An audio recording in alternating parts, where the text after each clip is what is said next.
नमस्कार, जय श्री राधे। मैं हूं करिश्मा कौशिक और आप सभी दर्शकों का एस्ट्रो तक चैनल पे बहुत बहुत स्वागत है। एस्ट्रो तक को देख सकते हैं तक ऐप से, तो अपने मोबाइल में गूगल प्ले स्टोर पे जा करके तक ऐप डाउनलोड कर ले। साथ ही साथ मुझसे जुड़ने के लिए, मुझसे कोई भी प्रश्न पूछने के लिए आप www.astrotak.com पे लॉग ऑन कर सकते हैं। आज हम बात करेंगे कार्तिक पूर्णिमा की, यानी कार्तिक पूर्णिमा जो मनाई जाती है, ये कार्तिक मास की पूर्णिमा तिथि पर मनाई जाती है। तो इस पूर्णिमा के नाम से ही आपको पता चल गया होगा कि ये जो तिथि होती है ये कार्तिक मास की पूर्णिमा पे मनाई जाती है। अब कार्तिक पूर्णिमा का बहुत ही अधिक महत्व माना जाता है।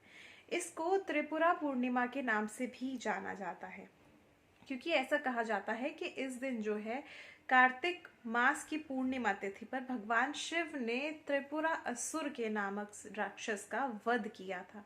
तो इसीलिए इस पूर्णिमा का बहुत अधिक महत्व होता है और साथ ही साथ इस दिन भगवान शिव की पूजा आराधना की जाती है, भगवान कार्तिकेय की पूजा आराधना की जाती है।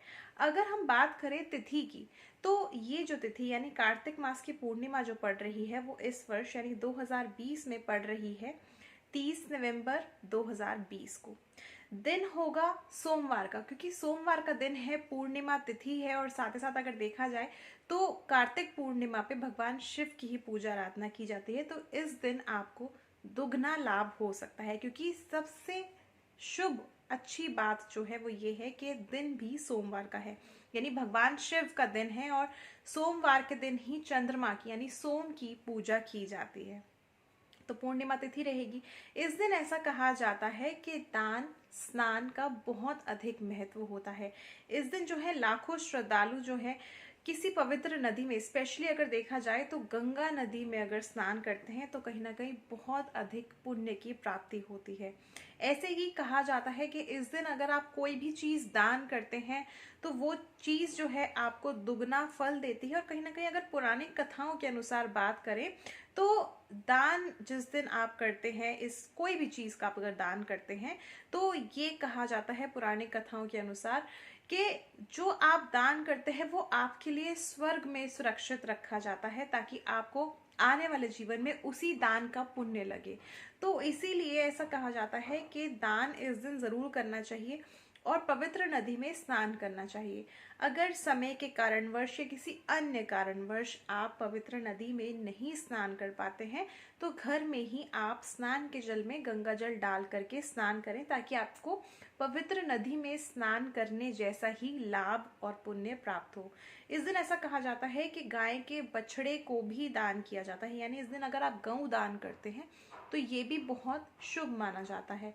अब अगर इसके अलावा आप गौशाला में दक्षिणा दान कर देते हैं गौ के लिए, या फिर अगर देखा जाए तो हरा चारा दान करते हैं, तो ये भी आपको कहीं ना कहीं लाभ अवश्य प्राप्त करवाता है। यही नहीं बल्कि आप कोई अन्य वस्तु भी इस दिन दान कर सकते हैं।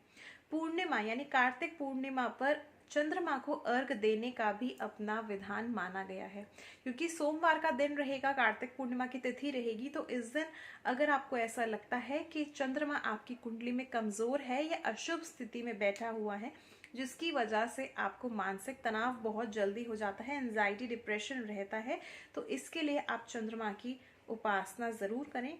ओम सोम सोमाय नमः मंत्र का जप करके आप चंद्रमा को दूध और जल का अर्घ जरूर दें। ऐसे ही भगवान शिव की आराधना जरूर करें। नमः शिवाय का मंत्र का जप करके आप भगवान शिवलिंग पे, जो शिवलिंग होता है उस पे अर्घ जरूर डालें, यानी जल अभिषेक करें या फिर दूध अभिषेक करें। ऐसा करने से आपको मानसिक तनाव जो है आपका वो रिलीज होगा, मेंटल डिप्रेशन जो है आपका रिलीज होगा और कहीं ना कहीं आप एक अच्छा फील करना शुरू करेंगे। तो ये कुछ खास चीजें हैं जो आप पूर्णिमा यानी कार्तिक पूर्णिमा तिथि पर कर सकते हैं। तो इसी के साथ देखते रहिए एस्ट्रो तक। मुझे दीजिए इजाजत। नमस्कार, जय श्री राधे।